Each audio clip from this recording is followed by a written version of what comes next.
Russia will send Su-30SM multirole warplanes to its 3,624 airbase at Erebuni Airport, Armenia, to request the MiG-29 fighter aircraft currently flying.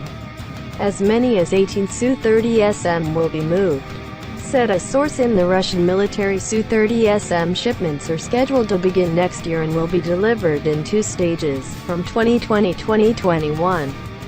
It is planned that all 18 Russian MiG-29s will be replaced with Su-30SM, the source agency said.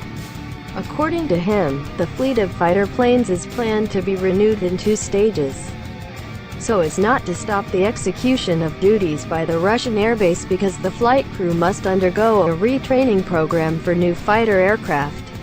When fighter planes arrive, some of the flight crews will be sent to retraining at Lipetsk flight centers and others will continue to serve at Erebuni airbase, said the source. Su-30SM is a super maneuver fighter that is included in the generation of 4++, equipped with 2 turbojet engines with AL-31FP vectoring thrust. The Su-30SM has a combat range of 1,500 kilometers, with flight duration without air refueling around 3.5 hours.